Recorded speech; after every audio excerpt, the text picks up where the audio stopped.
change. You'll break your back to make me feel again.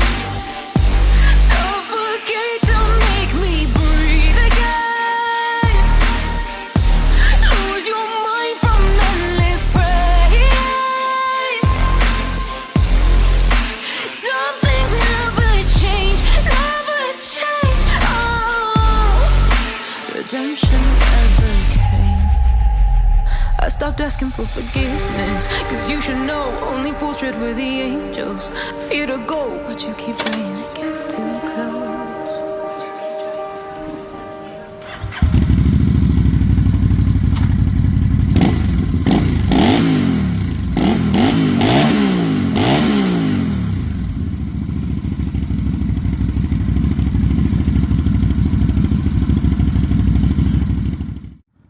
Hello everybody, what is going on? Welcome to the channel. This is brand new VOGE or VOGE CU625, and in person this bike looks much bigger than the previous CU525 over there. What can I say, dudes?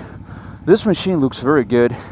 As you can see, the most noticeable difference is the engine. This time we have this beautiful V-twin.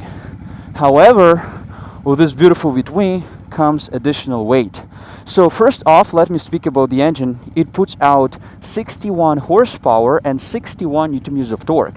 So it's 10 horsepower more powerful than the previous CU525. However, this motorcycle is 210 kilograms. So it's, what, 30 kilograms heavier than 525 CU.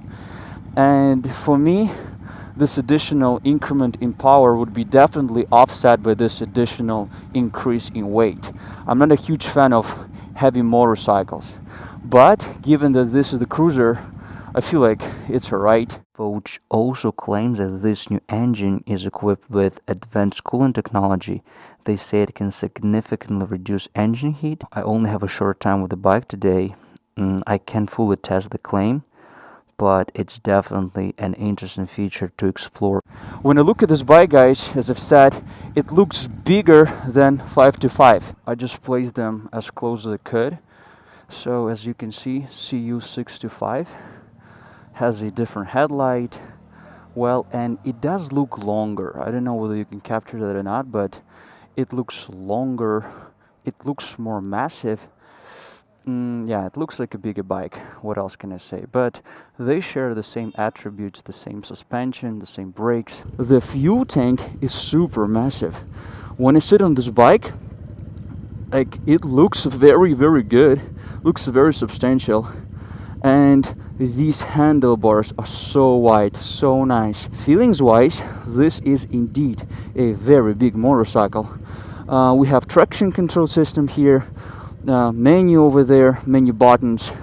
We don't have much actually, and we have this TFT dash which is round. If you know me, then you know that I'm not a huge fan of TFT dashes on cruisers, but it is what it is. The seat height of this bad boy is 710 millimeters, so it's very similar to CU525. Up front we have 300 or 310 or maybe 320 millimeter single disc with 4-piston J-joint calipers.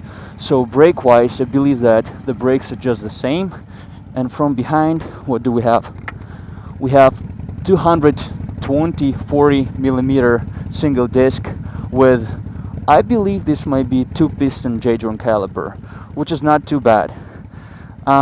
We don't have chain drive, right? So this is our belt drive. Looks pretty dope.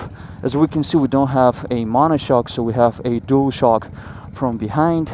And speaking about the front suspension, we have those beautiful upside down forks, which are not adjustable. Yeah, guys, as I've said, I really like the way it looks. It's a very big motorcycle. It looks longer than CU525. I'm not sure about the dimensions, but we're gonna check it out a little bit later. Yeah, guys, it's time to hop on the bike. It will be my first time ever riding this beautiful machine. Ready? Whew. All right. Yeah, dudes. That's pleasant. Again, we have this play in the throttle. The throttle is adjustable, obviously, so this is a cable throttle which could be adjusted. Again, do I like it? Yeah, I do. But do I like the play in the throttle? No, I don't. I believe that they have to adjust it straight from the factory, so everybody who would be experiencing the bike for the first time would just enjoy a little bit more. Okay, doesn't matter, guys. All right, first gear.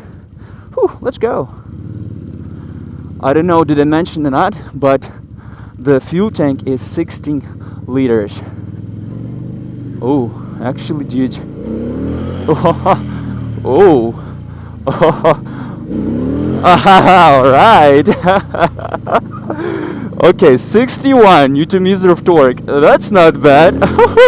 I said that this increment in power is gonna be offset by the additional weight, but so far, when I ride it, I don't really feel this additional weight, but the power is pretty significant, dude. It's indeed a very powerful motorcycle. What the hell? What the hell? Yeah, guys, it's very powerful. But I need to tell you, dudes, that there are some vibrations. The vibrations, they're all coming from the front end of the bike.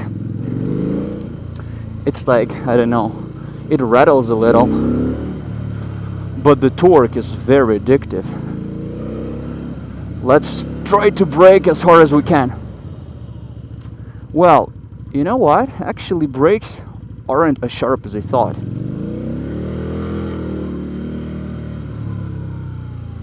What about ground clearance? Let's try to do some slow speed maneuvers. It feels very low to me. I don't know, maybe we'll be able to scrape the foot pack or something. Let's try.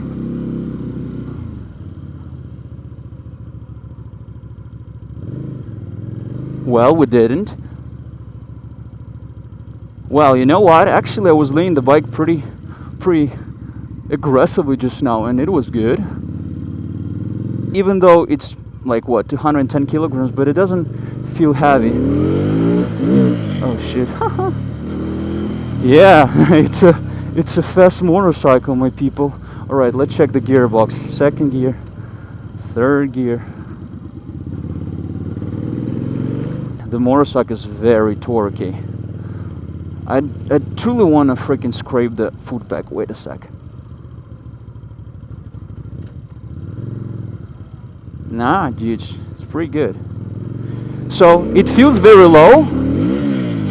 It feels very low, but simultaneously, you see, I did not scrape the foot pack, so it's better than I expected. Just now, as I was upshifting, I managed to upshift to the second gear, but then it slipped into neutral somehow. Ooh. Yeah, this motorcycle is powerful as hell.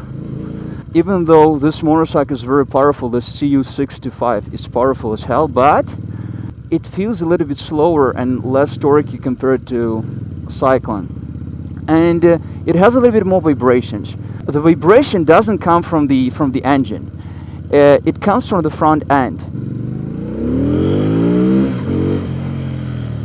Given that this vibration comes from the front end, not from the engine, I'm not a big fan of that. But maybe for some of you it would not be a problem. One thing I don't really like about this bike is the brake performance. Again, this is a cruiser, so once you try to brake real hard, you have to actually utilize the front and the rear brake. Let's try to do that.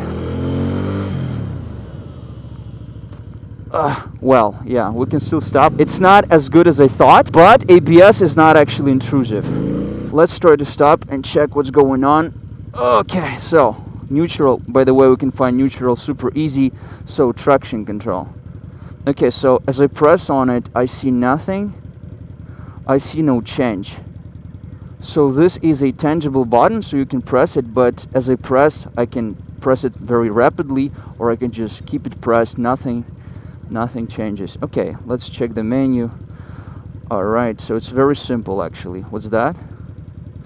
Well, dudes, I don't know, but the cockpit itself, again, it's very minimalistic and I like it. I really like the handlebars, as I've said, but all those buttons, I don't know, dude. It's really hard for me to understand what's going on.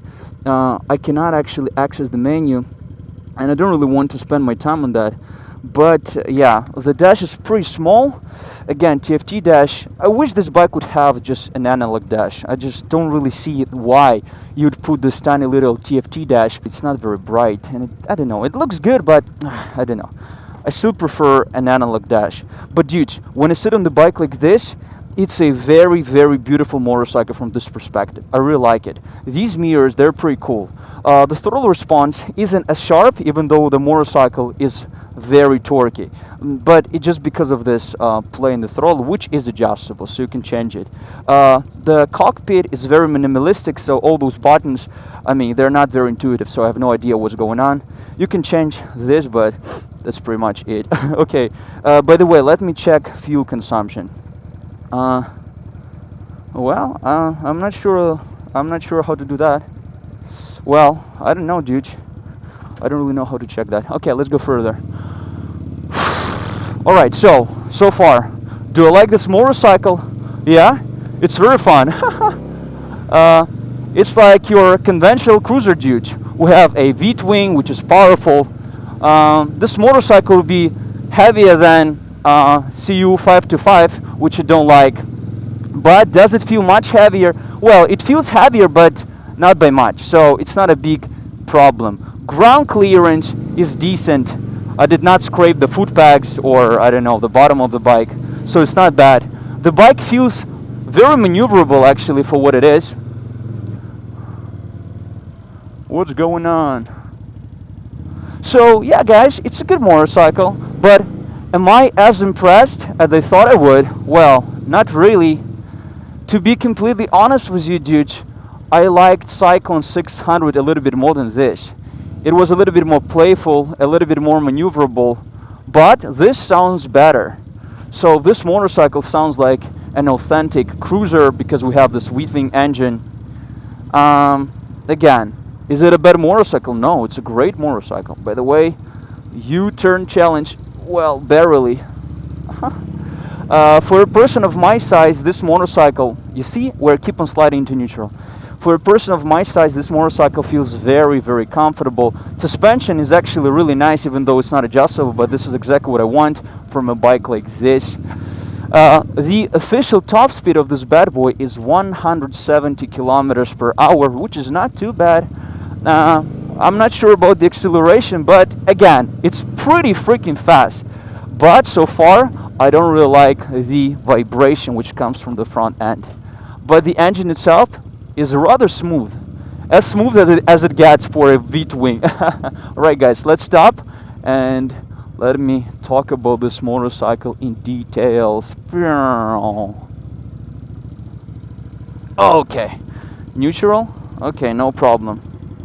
So, you see, dudes, when I want to find neutral, we can do it every single time. The only problem is that sometimes when we don't really go hard, the bike slips into neutral. So this is something to understand.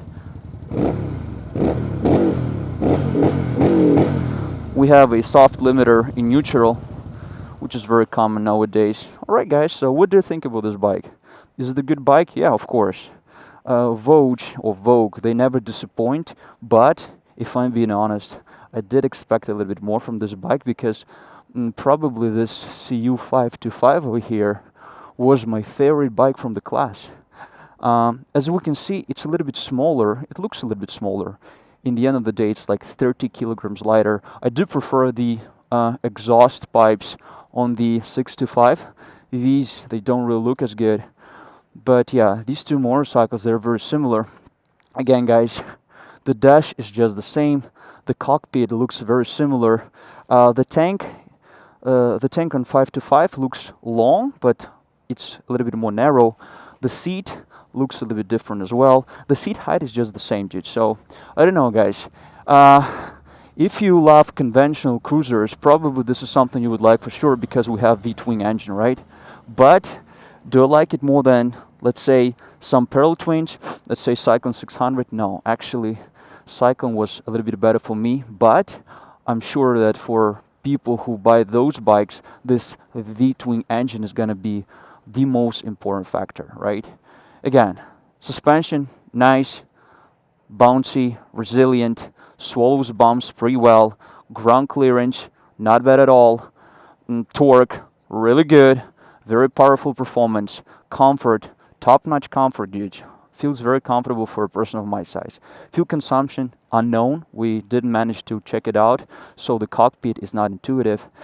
Yeah, dude, what can I say? It's a good motorcycle. Very maneuverable for the weight, but I still wish this bike would be a little bit lighter because in case of CU625, the lightweight of the bike was pretty much its biggest advantage. And this bike was absolutely incredible in, I don't know, during slow speed maneuvers and U-turns.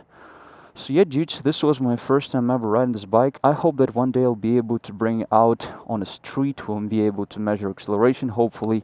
Not this time though. As I've said, the top speed is 170 kilometers per hour, and I assume that 0 to 100 kilometers per hour acceleration is at about 4.5 seconds, but this is just my humble assumption. Yeah, guys, please tell me what you think about this beautiful CU625 in the comment section below. Do you think this is a better motorcycle than CU525? Oh, one more thing, dude. The price of this bad boy is only 25,999 RMB, so it's super affordable. Yeah, guys, with that being said, I'll read all your comments. Hit the like button, subscribe to the channel, and as always, I'll see you in my next videos. Bye, everybody. Take care. Some things never change, never change.